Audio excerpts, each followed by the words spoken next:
What's up, everybody? Emotional week in St. Louis sports. You had the release of Albert Pujols by the Los Angeles Angels, the future Hall of Famer, the Machine, and also the favorite player of the current Cardinals third baseman. Albert Pujols, I love you, man. You're one of the greatest to ever play this game, and I hope you get to go out the right way. And I'm just a huge fan, and I hope you hear this one day because you're my favorite player. So naturally, the next question is, where will Albert end up? Probably not here with the Cardinals. Albert, the news on him was kind of surprising, but I haven't even talked to Mo about it. But I think probably we need to digest that a little bit here in St. Louis and think about our team and what it could mean. But basically, nothing to report at the moment, but it does give us time to reflect on what an incredible career he's had. If it is in fact over, those 11 years in St. Louis were special. But you absolutely know Cardinal fans would love to have the Machine back. Oh, the Machine's back. Yeah, bring him back. The Machine is back. Bring him back. The Machine is back. He ain't even got to play.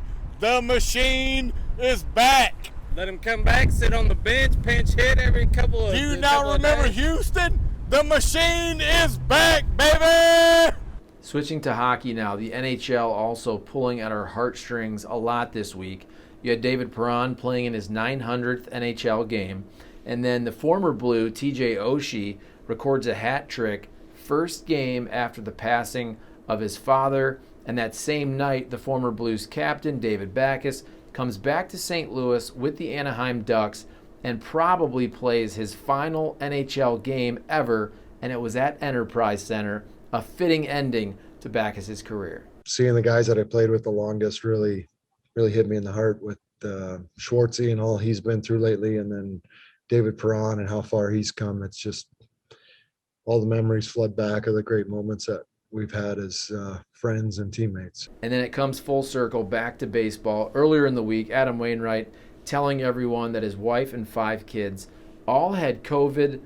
Adam Wainwright having to play the role of Mr. Mom and giving a great Mother's Day shout out on this Mother's Day week. This goes out to all the mothers out there because, wow, especially when you have as many kids as I do, she does so much, and you know that, but you don't know it until you got to do all the stuff, and I was just telling Schulte and Marlow that, several times at the end of the night I'd, folding laundry and doing my 7th load of laundry and worried about all this other stuff, and then all of a sudden they're like, "Dad, we're hungry," and I'm like, "It's dinner time."